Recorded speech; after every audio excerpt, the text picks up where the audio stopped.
This is Yum Dude, and I am making orzo salad. As always, you can find the recipe and macros at the end of this video. Now, this pasta salad is perfect hot or cold. It will keep for a few days, and it's just absolutely delicious.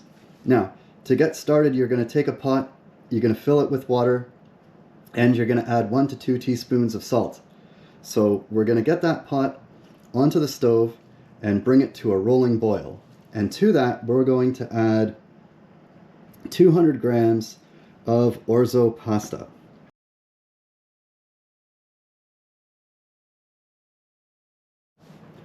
Okay, it's going to take about 12 minutes for our orzo to finish cooking.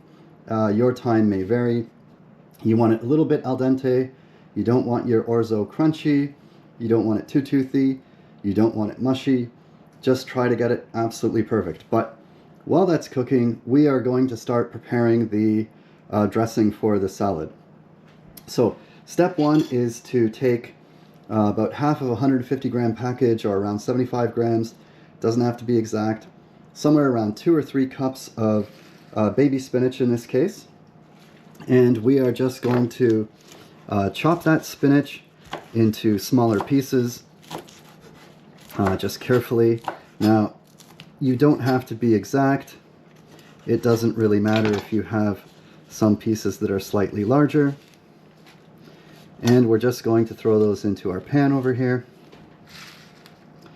And we'll just continue going through all of our spinach, just getting it into smaller pieces. It's just going to be a bit nicer in the salad that way. I'll cut it once and then again. Alright. And if you don't mind chunkier spinach in your salad, then you could probably skip this step, but for me, I think getting this cut down is a little bit better. As always, don't mind my scary knife technique. I'm an enthusiast, not a professional. Knock on wood. I don't really have accidents all that often. Alright.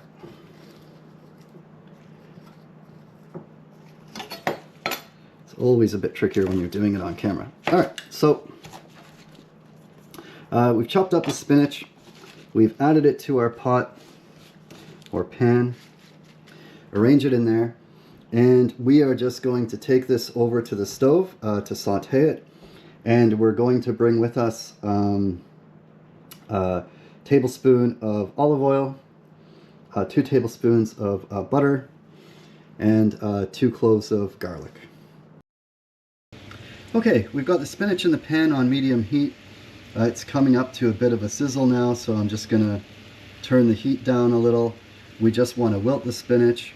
I've put a tablespoon of olive oil into the pan to help it saute and wilt. So we're just going to cook the spinach down, remove some of the moisture. If you're using frozen spinach, you might want to saute it for a little bit longer. Just let some of the water come out of there. You don't really want it a wet, soggy mess, nor do you want the spinach to be crispy. You just want it to wilt down nicely. And as you can see, the leaves are already starting to wilt.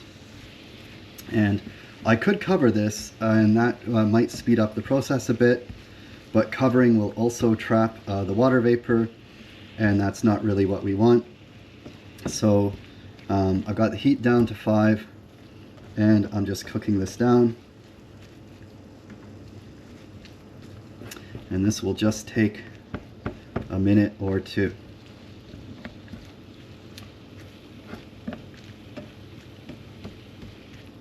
So you see the spinach reduces drastically in size as it wilts, and that's what we're looking for.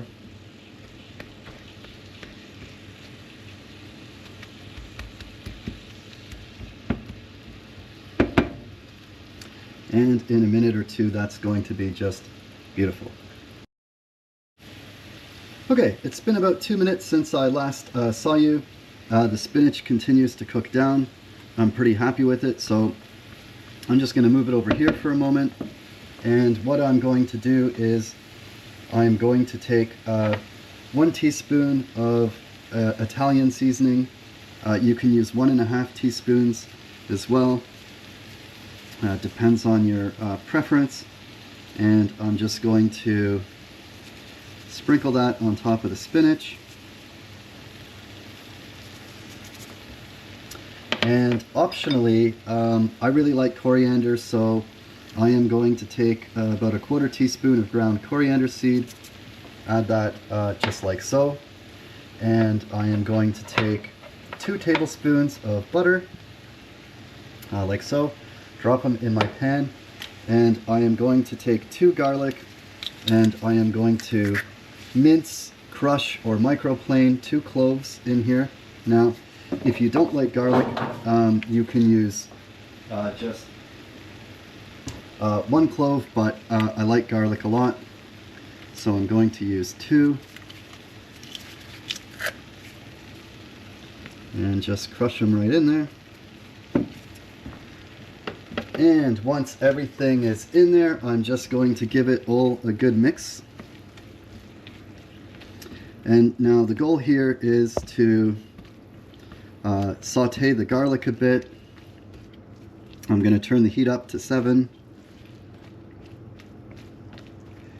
And we will cook this until the garlic no longer has that sharp raw garlic flavor, but has a nicely caramelized flavor. And this is going to form the basis for the pasta dressing. So if you're still cooking your pasta, your orzo, you're probably about 5 or 6 minutes into that, maybe getting close to the 10-minute mark. You might want to check to see if the orzo's cooked. If it is, you can quickly take it off the heat while this is going and drain it. And if you want a cold salad, you can run some cold water over the orzo and then just leave it in the sink, let it drain. Come back here and see how your saute is going. So mine is going pretty well. I'm not smelling the same sharpness in the garlic anymore, and things are cooking down. Now, I don't want to fry my spinach, so my spinach is about as wilted as it's going to get. I could have cut it into slightly smaller pieces, but I think it's going to be absolutely fine. It doesn't really matter. Okay, I'm back. We have cooked the orzo to perfection. In our case, it took 11 minutes of rolling boil to get it perfect. I took it to the sink, drained it because I want a cold salad. I ran it under cold water and I let it drain a bit. And now I am good to finish the salad.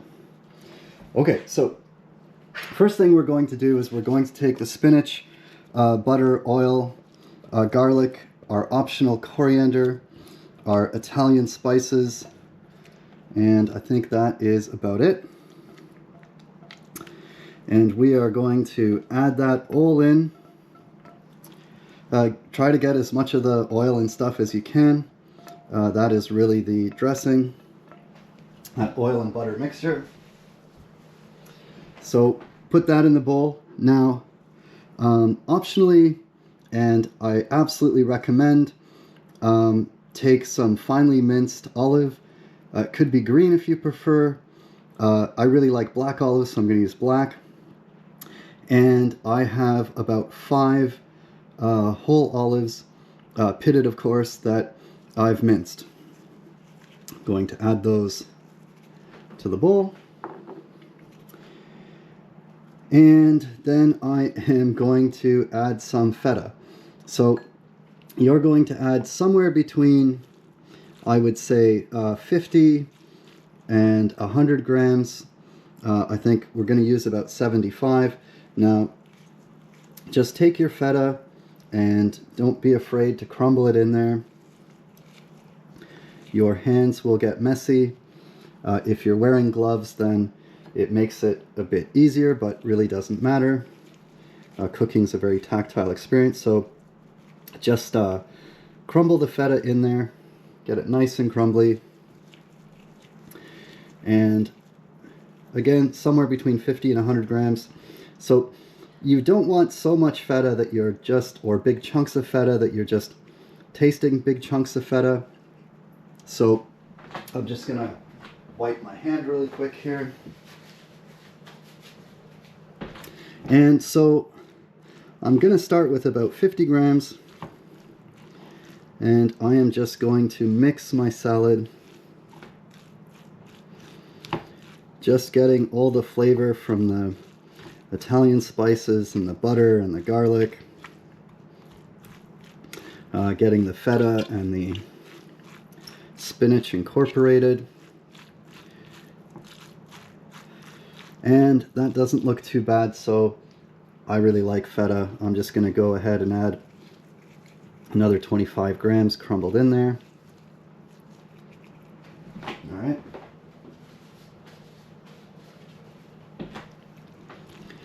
And we'll give that a mix.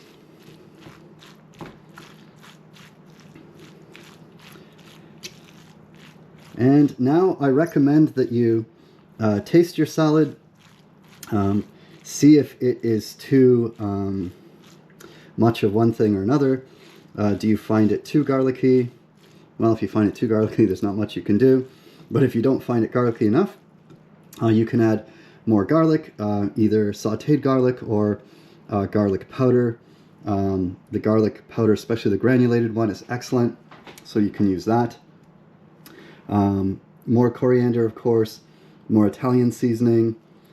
And the thing to note is, if you leave this in the fridge for an hour or two, it's just going to taste even better. The flavors are going to have a chance to incorporate.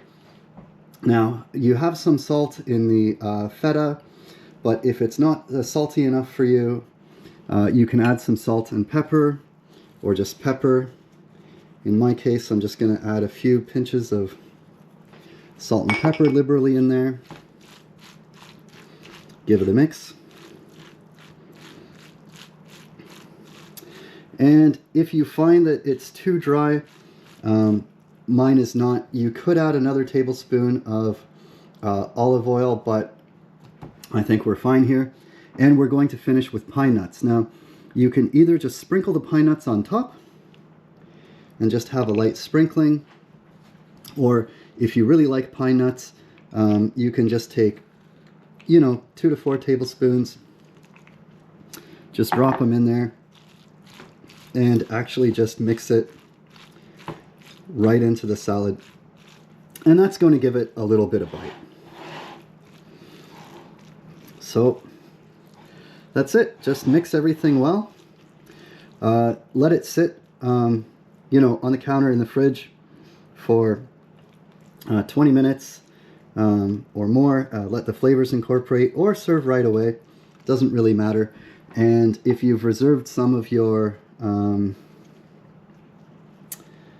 spinach leaves, you can garnish with parsley, green onion, whatever you want. That is really it. I hope you try out the recipe and enjoy. Please like and subscribe. You can find me on yumdude.tube. I enjoyed bringing this recipe to you, and I will see you next time.